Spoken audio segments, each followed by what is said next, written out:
दोस्तों अगर आप भी मानते हैं कि विराट कोहली के साथ बेईमानी हुई है, वो नॉट आउट थे, तो वीडियो को लाइक करना बिल्कुल नहीं भूलिएगा। दोस्तों अंपायर की बेईमानी के चलते जीता हुआ मैच हार रही है आरसीबी की टीम, क्योंकि विराट कोहली जो आउट नहीं थे उन्हें एक नो बॉल पर आउट दे दिया गया रिव्यू लेने के बावजूद भी। जिसके बाद दोस्तों बीच मैदान में विराट की अंपायर से तो लड़ाई हुई ही, साथ ही साथ मैच को भी रोकना पड़ गया था। आखिरकार कैसे दोस्तों विराट कोहली अंपायर से ही भिड़ गए और अंपायर्स की बेईमानी सामने आ गई। इस चौंकाने वाले पूरे वाक्य का वीडियो आपके सामने रखने जा रहे हैं, लेकिन उससे पहले आप सभी को क्या लगता है, क्या विराट कोहली आज आउट थे भी या नहीं? नीचे कमेंट कर जरूर बताइएगा। दोस्तों आईपीएल 2024 का 36वां मुकाबला कोलकाता और आरसीबी की टीम के बीच में ईडन गार्डन्स के मैदान में खेला गया। मैच में दोस्तों इससे पहले कि आंकड़ों पर जाएं, आपको बता दें कि पहले बैटिंग करते हुए कोलकाता की टीम की तरफ से एक बार फिर से बड़ा स्कोर देखने को मिला। 50 रन अय्यर के थे, 27 रसल के, 24 रिंकू सिंह के, रमनदीप के 24, यानी कि कुल मिला के एक कलेक्टिव एफर्ट के चलते ये टीम 222 पर पहुंच गई और आरसीबी को 223 का टारगेट मिला, जो कि एक बड़ा टारगेट मालूम पड़ता है।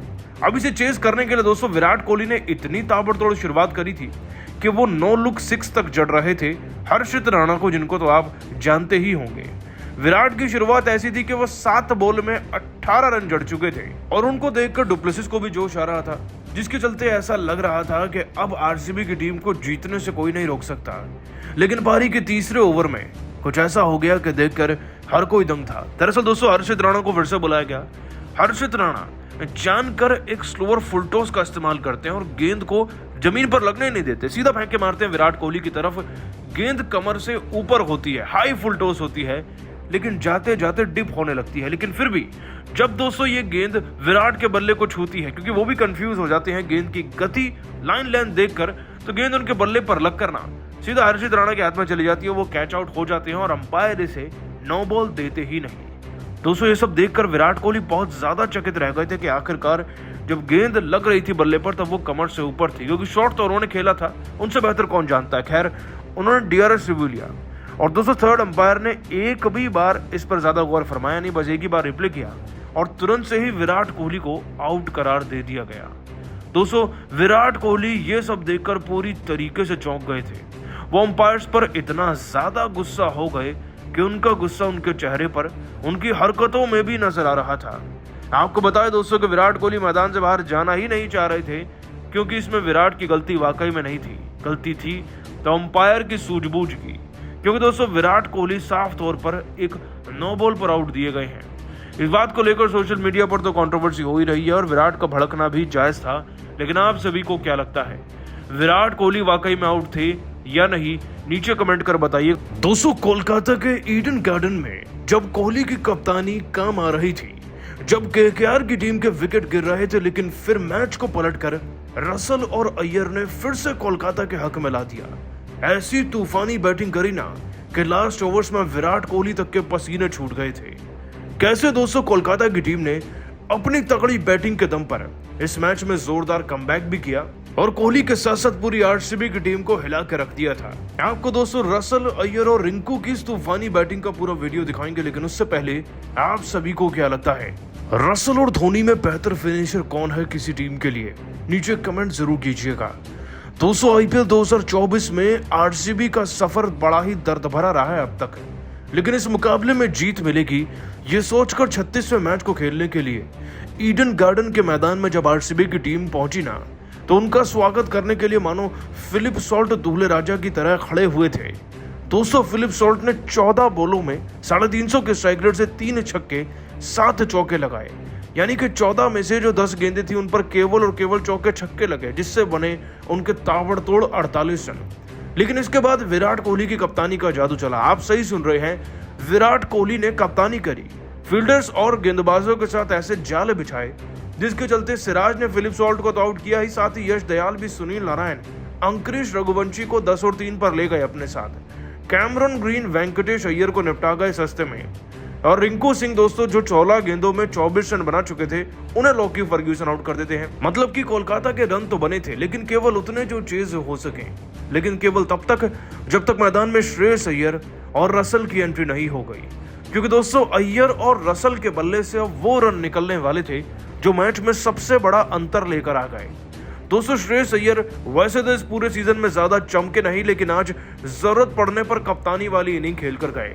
36 बॉलों में 1 छक्का और 7 चौके लगाकर इस खिलाड़ी ने 50 रन बनाए थे। लेकिन सबसे ज्यादा डर अब आरसीबी की टीम को रसल से लग रहा था। अंतिम ओवर शुरू हो चुके थे और टीम का स्कोर ऑलरेडी 190 टच कर चुका था 19वें ओवर में ही। अब 200 दूर थे नहीं और फिर हुआ वो कांड जिसे देखकर दोस्तों विराट कोहली भी बहुत ज्यादा भावुक हो गए और गुस्सा भी। दोस्तों आपको बता दें कि रसल ने बैक टू बैक 2 चौके जड़े और 16-17 रन तो ऐसे ही बना दिए थे। 190 तक पहुंचने वाली कोलकाता की टीम को बस चंद बाउंड्रीज चाहिए थी 220 या उससे आगे भी जाने के लिए। और दोस्तों ये चंद बाउंड्रीज ना अंतिम लम्हों में रसल के ही बल्ले से निकली और रमनदीप सिंह के बैट से भी। 4 चौके रसल ने जड़े, 27 रन की नाबाद पारी खेली, लेकिन रमनदीप सिंह तो कमाल कर गए। 9 बॉल में 2 चौके 2 छक्के जड़े, 24 रन ठोके दिए, जिससे कि 222 यानी कि 222 रन का टोटल बन गया।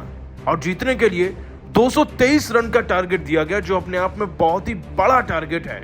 और इस बात में कोई शक नहीं कि आरसीबी की टीम 90% मैच को टारगेट को देखकर ही हार गई थी। इस बार भी दोस्तों आरसीबी के गेंदबाजों ने खूब ज्यादा रन न्यौछावर किए, जिसमें हाफ सेंचुरी लगवाई यश दयाल ने और साथ ही साथ लॉकी फर्ग्यूसन ने भी लगभग 50 के आसपास रन दिए। दोस्तों ये सब देख कर ना कोहली बहुत ज्यादा गुस्सा थे। हालांकि अय्यर, रसल और रिंकू ने मैच को पलटा था। वैसे आप सभी को क्या लगता है, क्या विराट कोहली को अब आरसीबी को छोड़कर किसी और फ्रेंचाइजी में चले जाना चाहिए और किस में? नीचे कमेंट करके बताइएगा। दोस्तों ईडन गार्डन के मैदान पर मोहम्मद सिराज और यश दयाल का आया जबरदस्त तूफान।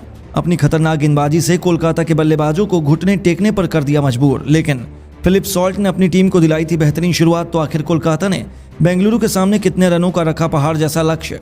किस बल्लेबाज ने ठोके तूफानी अर्धशतक और किस गेंदबाज ने लिए सबसे अधिक विकेट? कैसे कोलकाता ने मैच में की बेहतरीन वापसी? दोनों टीमों के बीच खेले गए अब तक के रोमांचक मुकाबले की पूरी हाईलाइट हम आपको इस वीडियो में जरूर दिखाएंगे। लेकिन उससे पहले आपको क्या लगता है, श्रेयस अय्यर और विराट कोहली में कौन है सबसे खतरनाक खिलाड़ी? नीचे कमेंट करके जरूर बताइए। दोस्तों आईपीएल का सबसे जबरदस्त मुकाबला ईडन गार्डन के मैदान पर रॉयल चैलेंजर बेंगलुरु और कोलकाता नाइट राइडर के बीच खेला गया। इस मुकाबले में रॉयल चैलेंजर बेंगलुरु ने टॉस जीतकर पहले कोलकाता को बल्लेबाजी करने के लिए आमंत्रित किया। कोलकाता की तरफ से ओपनिंग की शुरुआत करने मैदान पर सुनील नारायण के साथ फिलिप सॉल्ट आए। वहीं बेंगलुरु की तरफ से पहला ओवर लेकर आए मोहम्मद सिराज। इनका स्वागत ही दूसरी गेंद पर फिलिप सॉल्ट ने शानदार छक्का लगाकर किया। इसके बाद फिलिप सॉल्ट रुकने का नाम नहीं लिए। तीसरी गेंद को भी उन्होंने चौके में तब्दील कर इस ओवर में 12 रन बटोर लिए और अब इस टीम को बेहतरीन शुरुआत दिलाई। बेंगलुरु की तरफ से दूसरा ओवर लेकर आए यश दयाल। इनका भी स्वागत फिलिप सॉल्ट ने चौथी और पांचवी गेंद पर लगातार 2 चौकों लगाकर किया और अंतिम गेंद पर 2 रन बटोर अपनी टीम के स्कोर को 2 ओवर में ही 23 रनों तक पहुंचा दिया। बेंगलुरु की तरफ से तीसरा ओवर लेकर आए एक बार फिर मोहम्मद सिराज। इस बार इनका स्वागत तीसरी गेंद पर सुनील नारायण ने शानदार चौके के साथ किया। कोलकाता का स्कोर रॉकेट की रफ्तार की तरह बनना शुरू हो चुका था। दोनों ओपनर बल्लेबाज बेहद आक्रामक अंदाज में नजर आ रहे थे और बेंगलुरु के गेंदबाजों की जमकर कुटाई कर रहे थे। 3 ओवर में ही कोलकाता का स्कोर 27 रनों तक पहुंच गया और फिलिप सॉल्ट का बल्ला रुकने का नाम नहीं ले रहा था। लगातार बल्लेबाजों पर कूटकर प्रहार कर रहे थे और बेंगलुरु के कप्तान को विकेट की तलाश थी। फिर उन्होंने चौथा ओवर फेंकने के लिए अपनी टीम के सबसे खतरनाक गेंदबाज लॉकी फर्गूसन को गेंद थमाई, लेकिन इनका स्वागत एक बार फिर फिलिप सॉल्ट ने शानदार छक्के के साथ पहली गेंद पर किया। इसके बाद भी वह रुके नहीं और दूसरी गेंद को उन्होंने चौके में तब्दील कर दिया।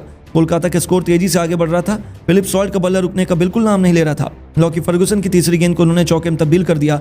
इसके बाद भी वह रुके नहीं और चौथी गेंद पर उन्होंने एक ऐसा खतरनाक छक्का लगाया जिसे देखकर खुद गेंदबाज पूरी तरह से हैरान रह गए। वहीं पांचवी गेंद पर लॉकी फर्गूसन ने शानदार चौका जड़कर इस ओवर को बड़ा बनाने की पूरी कोशिश कर रही। साथ ही साथ अंतिम गेंद पर उन्होंने शानदार चौका लगाकर इस ओवर में 28 रन बटोर अपनी टीम के स्कोर को 50 रनों के पार पहुंचाया। बल्कि 4 ओवर में ही कोलकाता का स्कोर 55 रनों तक पहुंच गया। कोलकाता को बेहतरीन शुरुआत मिल चुकी थी और दोनों ओपनर बल्लेबाज खूंखार अंदाज में नजर आ रहे थे। वहीं फिलिप सॉल्ट को देखकर तो यही लग रहा था कि वह अपने सर पर कफन बांध कर आए हों और बेंगलुरु के गेंदबाजों की बेरहमी से कुटाई कर रहे हों। बेंगलुरु की तरफ से 5वां ओवर लेकर आए एक बार फिर मोहम्मद सिराज और आते ही उन्होंने बेंगलुरु को मैच में शानदार वापसी करा दी। अपने ओवर की दूसरी गेंद पर मोहम्मद सिराज ने फिलिप सॉल्ट को पवेलियन का रास्ता दिखा दिया और 13 गेंद पर फिलिप सॉल्ट ने 3 खतरनाक छक्के और 7 चौकों की मदद से 48 रन बनाकर पवेलियन लौट गए। 56 रनों के स्कोर पर कोलकाता का पहला विकेट गिर गया, लेकिन सुनील नारायण अभी भी मैदान पर टिके हुए थे। इनका साथ देने के लिए अब कोलकाता के नए बल्लेबाज अंग कृष्णा रघुवंशी आ चुके थे और इन दोनों बल्लेबाजों के कंधों पर टीम की पूरी जिम्मेदारी आ चुकी थी, क्योंकि फिलिप सॉल्ट अपना विकेट गंवाकर पवेलियन जा चुके थे। लेकिन सुनील नारायण को कोई फर्क नहीं पड़ रहा था। सिराज की चौथी गेंद पर उन्होंने खतरनाक अंदाज में चौका जड़कर अपनी टीम के स्कोर को तेजी से आगे बढ़ाया और इन दोनों बल्लेबाजों ने मिलकर अपनी टीम के स्कोर को 5 ओवर में 63 रनों तक 1 विकेट के नुकसान पर पहुंचा दिया। वहीं बेंगलुरु की तरफ से पावर प्ले का अंतिम ओवर लेकर आए यश दयाल और आते ही उन्होंने अपने ओवर की दूसरी गेंद पर सुनील नारायण को अपना शिकार बनाकर पवेलियन का रास्ता दिखा दिया और कोलकाता नाइट राइडर को 66 रनों के स्कोर पर दूसरा झटका लग गया तो वहीं सुनील नारायण 15 गेंद पर 10 रन बनाकर पवेलियन लौट गए। मैदान पर कोलकाता की तरफ से नए बल्लेबाज वेंकटेश अय्यर आ चुके थे